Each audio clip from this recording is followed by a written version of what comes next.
This is Module 8, Social Kinesiology. And in this module, we'll be looking at how kinesiology, particular sport, affects society. And then we're also going to look at how, although it's the psychological individual aspect, looking at how fitness, exercise, and the domains of kinesiology affect society in its whole. And so much how more society has its effect on the individual and then how that drives body image, weight loss, performance, and so forth. So through the chapter, you'll look at the terms related to sociology. And sociology is a discipline in itself. You'll take one or more classes throughout your college career. So it's a large topic, and it borrows terms from that. But I think I've already mentioned the two aspects, the effect of sport has on society and society has on the individual and how that drives the fitness aspects. So we'll look at physical activity through sport. We'll look at the popularity of sport, particularly look at like sex and race. And then we'll look at the society's interest and preoccupation with sport and physical activity. So the area of study, really, when you look at sociology of sport, looks at the positive impact that sports have on individual and society, looking at the financially and social well-being that is bestowed upon that. When you look at sociology, it's really a product of culture and the cultural components coming out of the collective or the accepted customs of an area. Sometimes that's homogeneous, sometimes it's heterogeneous. You have different perspectives, different views on different things. And it brings up a lot of different things, terms or keys that are prevalent in social studies, particularly looking at like what combines a society and looking at what scale. Are you looking at the family social setting? Are you looking at a town, a community, a state, a country? In class, we ask about people that are raised in other countries, and we look at, or have visited other countries, and we look at cultural things that we in the United States may accept as normal behavior, but if we were to see this behavior in our area, or if we were traveling somewhere, we would be appalled or concerned by it. Some of the examples that come up in class are children like the age of 4 or 5 riding the subways in Japan by themselves. Babies being left outside of storefronts in cold weather in baby carriages in Denmark or Sweden. These are normal behaviors that are culturally accepted there, but seem kind of odd or weird or maybe endangering here in the United States. So we have cultural things that there's no rules. No one wrote these things down. These are just things that have been accepted by society over time. And this drives everything that we do as a from an individual level to a group level to our interaction. And it's more prevalent now than ever because of the explosion of social media and the dependency that a lot of people have on social media and the influence on the narratives that it has over people's lives. It's used, as it always has for eons, as commercial enterprise. But what we're going to explore is, where do these social influences come from? And sport, exercise, is one of those components. There is some negative view about competitive behavior. We look at cooperation and competitive. There's some studies show that just putting a jersey, a blue jersey versus a red jersey, like you're a Sox fan or a Cubs fan, and that creates some competitive, maybe dislike or distrust or some hate aspect. But more all in all, sports definitely bring out a cooperative component, particularly when you, even in individual sports where you rely on other people to kind of help you in your goals, strength coaches, coaches themselves, and so forth. So it's kind of interesting how this goes. And when you go through the chapter, or if you ever take a class on sports sociology, it's very interesting in how many connections can be made to another discipline there. Most of the research on the social cultural influences have been in sports or sport-related settings. Following sports fans, one of my favorite studies is, and why I'm probably not, and it's after reading the study, I'm not such a fan of sports anymore. Not a fan, but just not such an avid follower. Is that when they look at men and they track their testosterone levels, that the teams that they follow, they have no control over who's drafted, who's played, what plays they do, any decision. They are just fans, and they follow, and their testosterone levels are tied to the success or failure of their followed sports teams.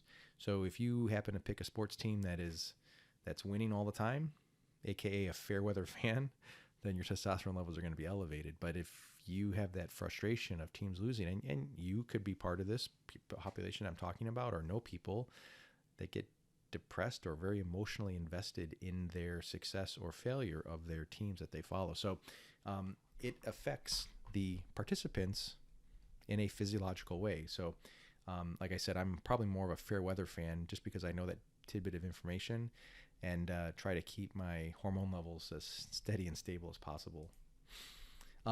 There is quite a bit of research being poured into the fitness-related aspect of sociology, particularly now that we've become a society that is more conscious of quality of life, looking more at the relationship between fitness and longevity and well-being, and to be frank, the financial aspects in terms of healthcare costs and insurance programs being incentivized for healthy or rewarding healthy behaviors, healthy lifestyle.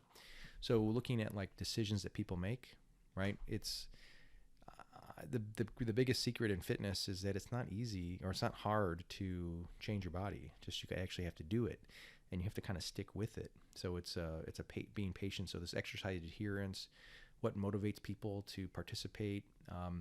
So these are some areas we're looking at the individual, and then what's happening also in the fitness industry is these dynamics, these social dynamics of small group training, online training, in terms of like this social media, this connection. Does it offer the same value for not having that like live experience?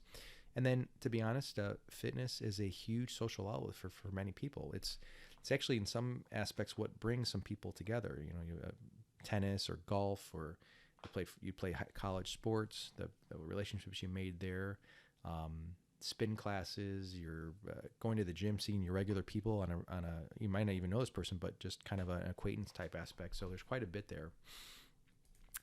So when we look at this concept of socialization, socialization differs by country, by region, by state, and even within certain communities. But the family is of a large component of this socialization. The people you choose to associate with, huge influence. Peer groups, school. You think about how much time you spend in school from the age of 6 until the age of 21, 22, multiple hours a day, many days a week. So quite a bit of influence. And some say that the things you learn not in the criteria or in the curriculum is also as valuable or as influential of the things that you learn on the side.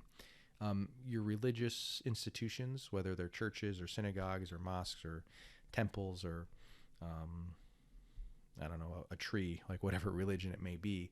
But depending upon how invested you are in your spiritual upbringing, that's usually a product of the family. The mass media is probably one of currently the largest influencer, and mass media also includes social media, but movies, the culture of the time, music groups, rock stars, even fantasy like cosplay is huge now, right? And so, but some of that infiltrates into society. You get enough geeks, enough nerds that are into certain things, and voila, now you have Jedi names for your son and maybe for your daughter even too. So that influences it from many aspects. And then I want to bring your attention to the lower aspect here, that sports, like when you look at how much time some athletes how much time you commit to sports, and athletics is a bigger part of our life during high school than it is in any other time. Fitness may be after high school, but when you think about the high school athletes, you would say like 90% of, or 60% of students are high school athletes, and then a year after high school into college, maybe only a quarter of those are still participating in sport. And then after college, maybe even a quarter of that quarter is participating, and then you look at 5-6 years after that, and you get a fraction of that. So sport is exposed to us early during our developmental years. We're still kind of solidifying our personality, who we are, what we believe, our values, and so it has quite a big influence on our socialization. So all these things here make up what we accept or tolerate as a society. Sports are primarily influenced by parents and peer groups in the school. So which sports you follow, your sports teams, Many people start off sports fans because that's what their parents are. You're a Cubs fan because your parents were, or you're a Sox fan, and it's not that it's not consistent or not possible to be opposite, but it's more likely to have congruency than incongruency. But it's also interesting to think that physical activity, and not so much in high school, but post high school, what kind of exercise are you doing, and you kind of mimic or mirror what your parents are doing. So these are the big influencers of what kind of sports you're involved with, or sports teams that you follow, or the physical activity in that component. So when we look at sport and just sport participation, we already talked a little bit in developmental, the difference between boys and girls, which is not very a lot, right? And then the difference between men and women, which is significant in terms of the muscle mass. But even in the way that boys and girls are raised, and it's not as different as it was back in the day, but it's better. But boys are encouraged to engage in more vigorous physical activity, while girls may not. And if you look at the nature of boys' sports versus girls' sports, there's more physical contact in boys' sports. And the example, one of the fastest growing sports in high school is lacrosse. And if you were to look at like men's basketball and women's basketball, we'll talk about later, there's really no difference. Besides that it's males playing versus females playing. But if you look at the rules are relatively the same. There's no women's football just yet that takes on men's football. Men's soccer, women's soccer, very similar rules. Even in hockey, the men's and women's league, very similar. When you get to lacrosse, it's like two totally different games. You have the men's lacrosse, which is full-on contact, almost kind of like rugby. And then you have women's lacrosse, which is kind of soft and dainty. So you just look at the types of sports that are there. There's more physical contact in the male sports. Men just tend to be more involved in sport than women overall. Not saying that women aren't as following, but most sports fans and sports fanatics and your fantasy league and your stats are geared towards men. And fathers tend to be more involved in sports than mother, and then more so with their son than their daughter. Again, this is not 100%. This is just more of this generality. Things have changed and are in the process still of changing. There's quite a bit of increased opportunities for female participation in sports. Title IX has a big significance and a huge positive effect on the involvement in female athletes. And so all education programs must be equally accessible. And then when you look at some of these numbers here, in 1971, less than 10% of all high school athletes were female, right? That's crazy.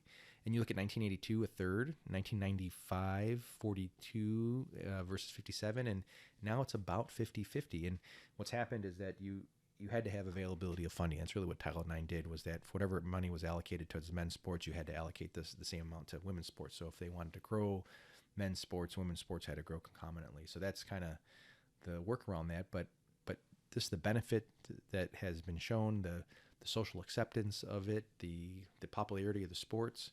So women's athletics has been growing quite well and great. And that's what I was referring to in the last lecture, where we're at this turning point now in the social aspect of there's been such great gains made in women's sports that it might be counterproductive now when you're dealing with a transgendered athlete. So it's just an interesting perspective, but definitely a larger impact in that.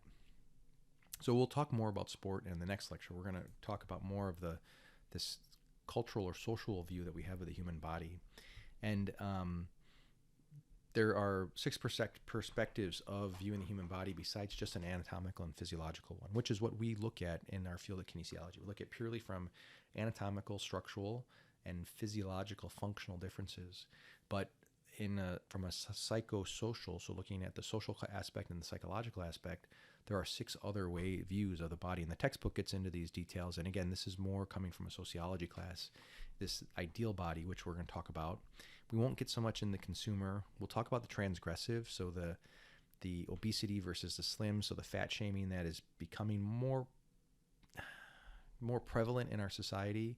The transgendered individuals, and then the body art, body piercing, body modifications, plastic surgery, and tattoos.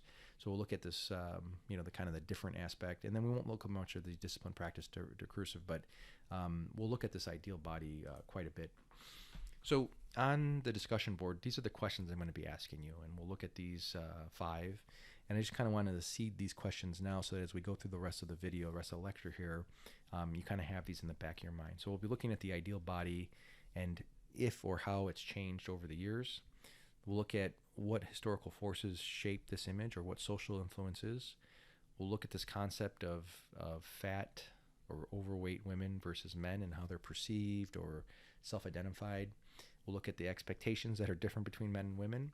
And we'll talk about how important as we look to others. And this also stems into not just how we take care of ourselves, but more about outward appearances too, like how we dress and how we present, and some of the not racial components, but what cultural identities do you adhere to that might then generate a stereotype for you. So very interesting. The first image that we show here is this ideal body, and our media, especially our fashion models, become the popularized view of what we as a society want to look like. And this doesn't really become prevalent until really mass communication post-World War II, and then in the 1960s that we really had these supermodels. And now modeling is a huge thing, right? We got shows on it and different components, but 1960s Twiggy became this first iconic supermodel, and you can kind of see this very slender, right? When I ask students to look at this, they want to look at kind of analyze these photos. We look at this very slender, boyish like figure. Her ponytail is thicker than her arm. I always joke around that when I see this image here, I'm always reminded of the movie Elf with Will Ferrell. But over the last 60 years or so, we have definitely see a variety of, right? So we see the size 6 supermodel here, which is kind of similar to that Twiggy. And then we're seeing these plus size models, size 12. And as I'll share with you later in the lecture, this size 12 is argued to be the physiologically ideal for fertility and sexual reproduction. But women come in all shapes, sizes, colors. So do men, right? So to say that there's an actual ideal body, it depends. It depends on who you're asking, depends on when you're asking, right? And it's depending on really the perspective of the individual. So we look at these different body shapes. These are computer-generated images, and we'll talk more in detail about these, but you can see that there's a variety of shapes here of different physiques and body fatness, how much weight versus muscle. And if you look at some of the social media or some of the old magazines like Maxim magazine, where it was directed towards men, but they would ask women what the ideal body is, and then you'll look at men and the ideal body, and you'll see that the masculinity of it, right, in terms of how much muscle and how much more testosterone, the effects of testosterone is greater in the men versus what the women expect. And then when you look at the perfect female body according to women versus men, you see that men overemphasize maybe breast tissue and butt and some of the other sexual desirable components. But there was a study done, and it took 1,000 men and women, and they presented this visual analog scale of 12 different sizes, and you can see more of the lean, thin, low body mass, low fat mass. And as you start to go to the right here, you see this increase in fatness and body mass, right? And they asked them to identify where they are at and what they felt was ideal for them.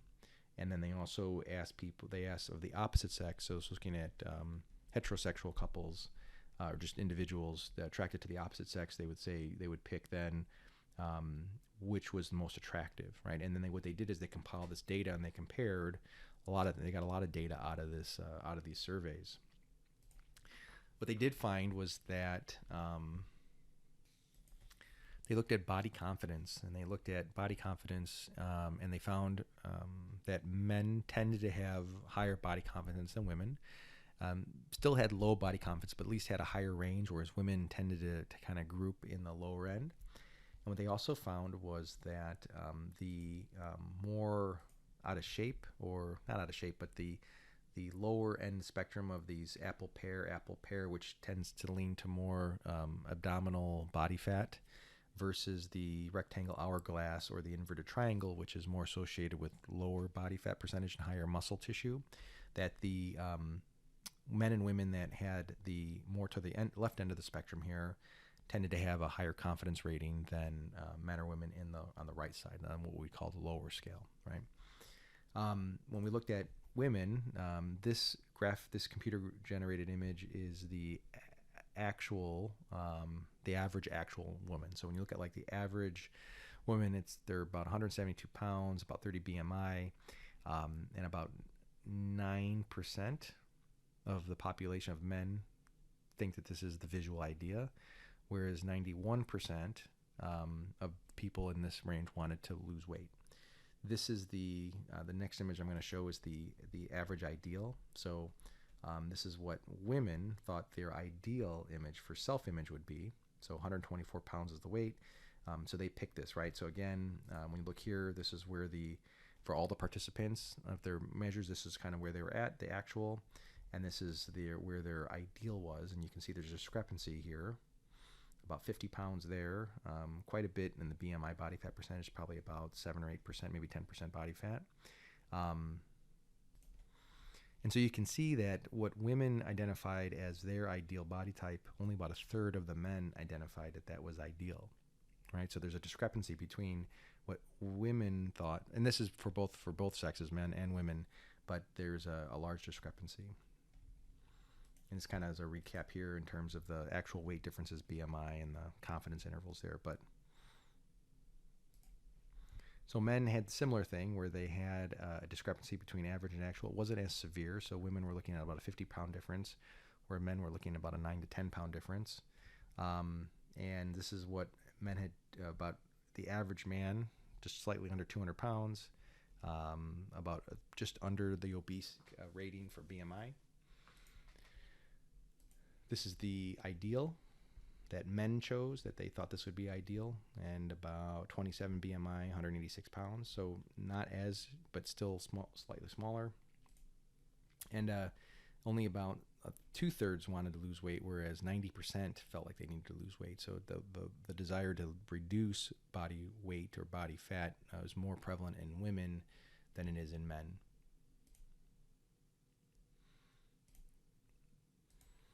So what you're seeing here in these images is on the left here, the male and female. This is the ideal body weight according to the average woman and average man, right? So not what they're actually weighing, but this is what they picked as the ideal for what they should be. So this is picked by the women, this is picked by the men. What you see over here in the green in these two images, this is the ideal body according to the opposite sex partner. So this is what most men the majority of men chose in this survey, and this is what the majority of women chose in this survey.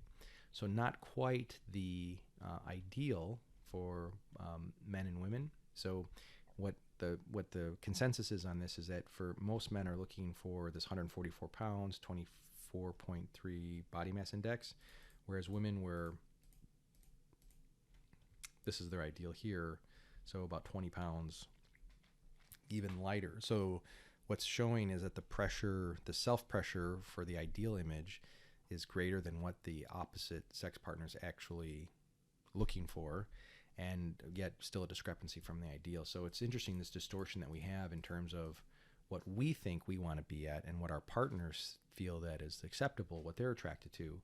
And it was the same for both men and women, and you'll see that that men tend to want to lose a little bit weight, not as much as women, and that there was a greater consensus. About a quarter of men felt that their weight is ideal. About similar amount want to gain some weight, and that only less than 10% of the women felt their weight was ideal. So more dissatisfaction, or actually more satisfaction with their partners, and a little bit more dissatisfaction with their partners with the women. So it's interesting, fascinating with that whole aspect. Women tend to want to reduce more weight. They focus more on the weight loss, which is quite slightly different than fat loss.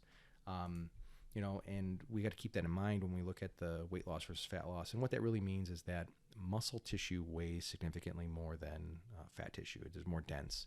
So it's about a 2 to 3 times more dense than fat tissue. So what that means is fat takes up a little bit more space. But when you look at here, all of these women in this picture are 154 pounds. So the weight is exact. So if each one of these women step on the scale, they are going to all weigh the same. But you can obviously tell that they have different shapes because of the distribution of their fat mass versus their lean body mass.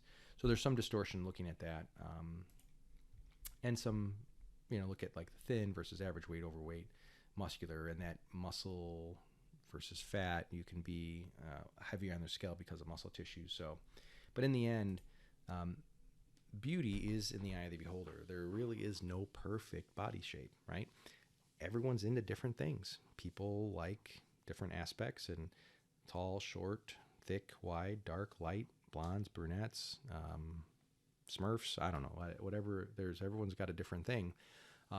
So in the end, it doesn't matter, because beauty, like they said, is in the eye of the beholder. And there's just not this physical aspect, but there is a physical attraction that initially draws us. We're still part of the animal kingdom, and biology drives our behavior.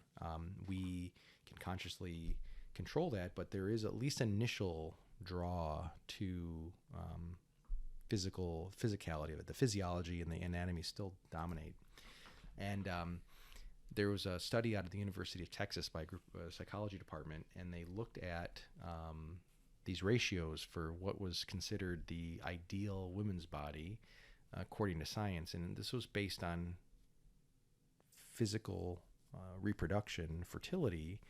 And this woman here, Kelly Brook, on the left, and not this guy on the right, but Kelly Brook, was considered plump. She's a UK model, and she was kind of criticized on trying to enter in the field, and she's actually pretty successful now. But she has these ideal proportions that the University of Texas in Austin established, and they kind of look at this as the ideal physiological body: a height of 5'7", a weight of 140 pounds. So definitely not in the 120-pound category from the previous ones we looked at.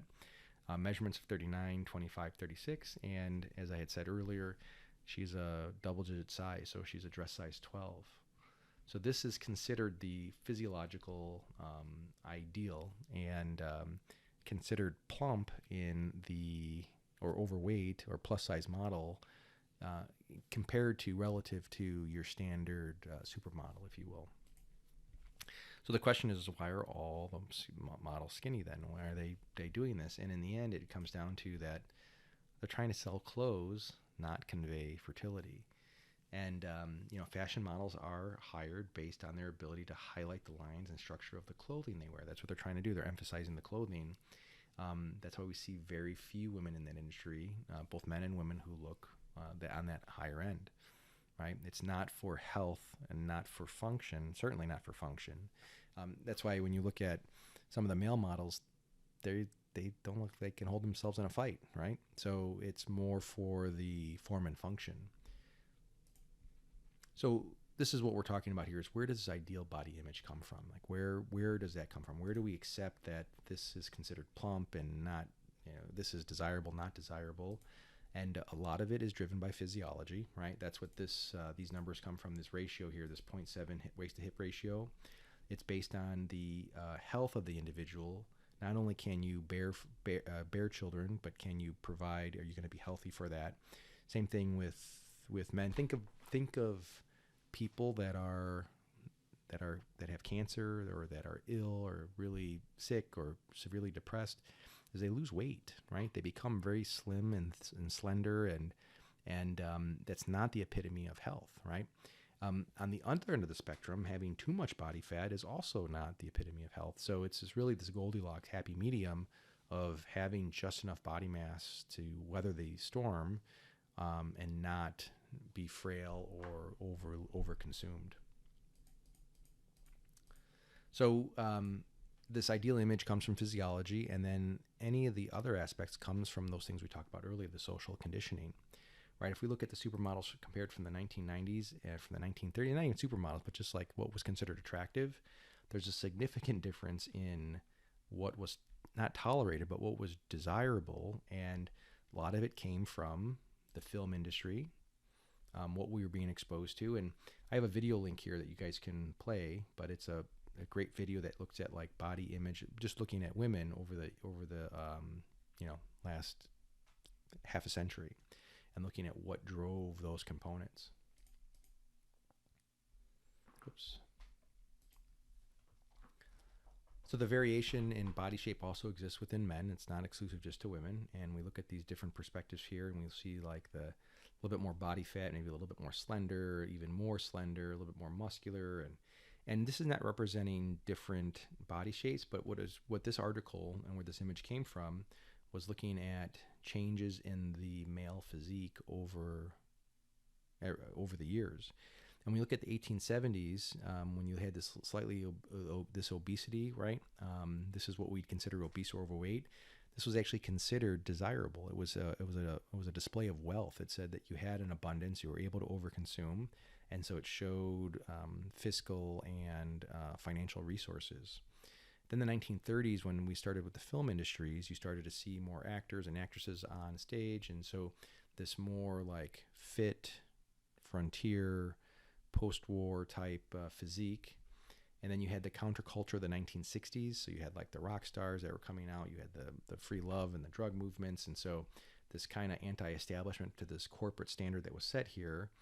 And then you had the fitness mania of the 1970s with Arnold Schwarzenegger and the aerobics that peaked in the 1980s. And so you had this huge explosion of bodybuilding and increase in muscle mass.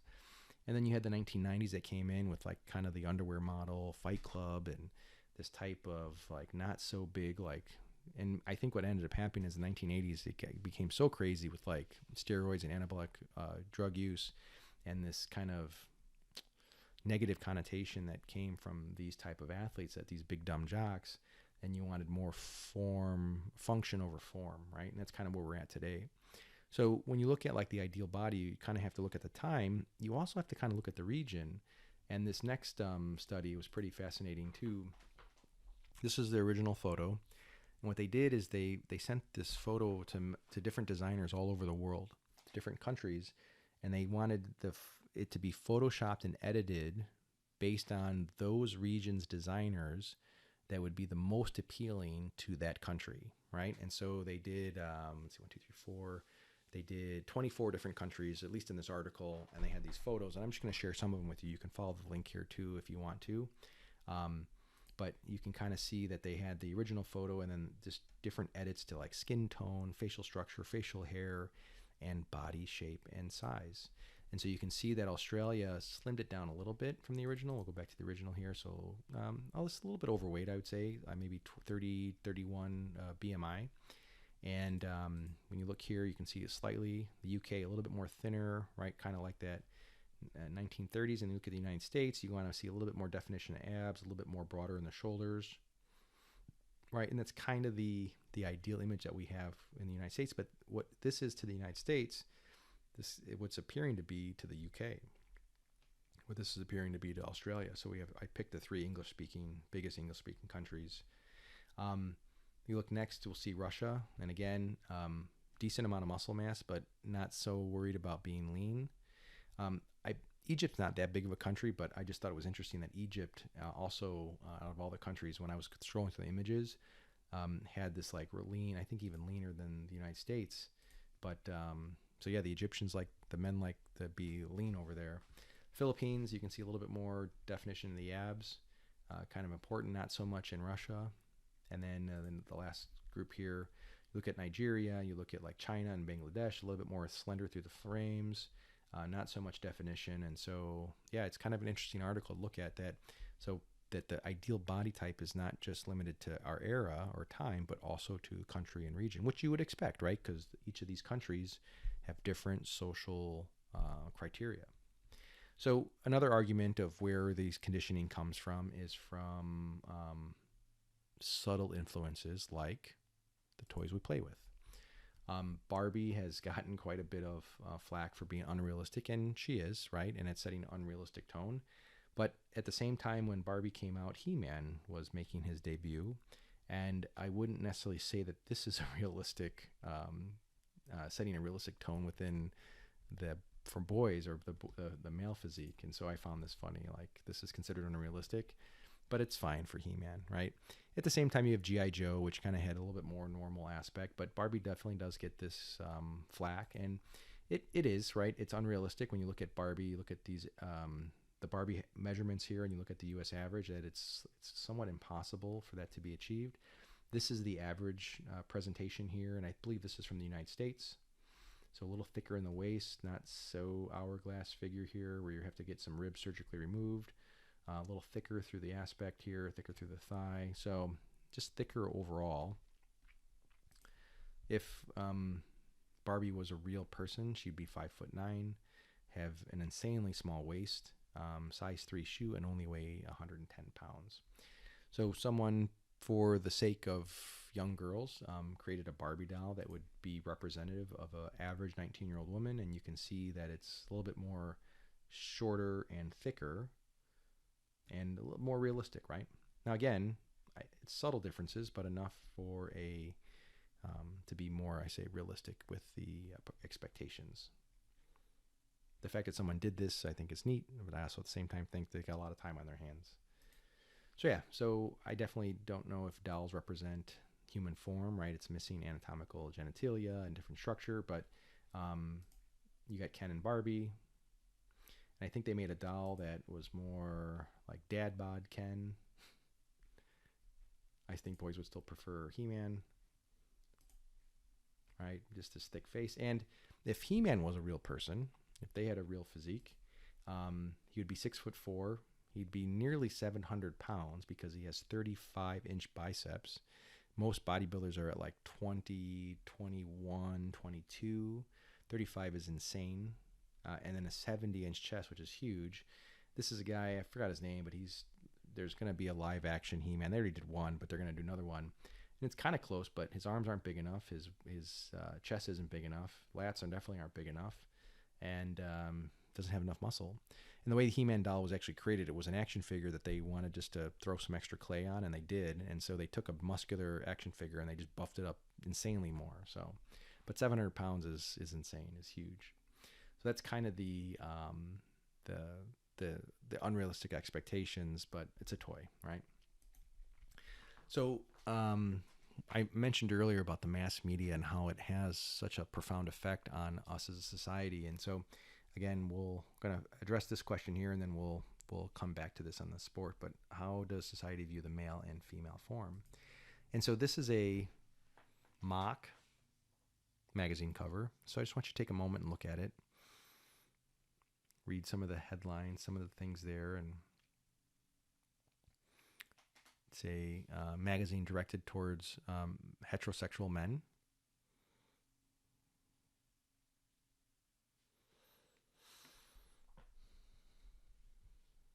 And although this magazine is a parody, these magazine covers are not. And what you see is a recurring theme for men, that the body parts that are most in are abs, right? So how lean you are. Chest and shoulders, how masculine you would be, right? The shoulder girdle is the predominant effect that testosterone has on the body. So that's one of the key distinguishing body physique changes between men and women. Getting lean, big and strong, so picking up more space, right? So not so much on reducing size, but getting size. And then sex is definitely their sex cells, and not so much of having better sex, but more sex, so focusing more on quantity versus quality, right? So we'll look at the female magazine. Again, this one is the fake one, the parody.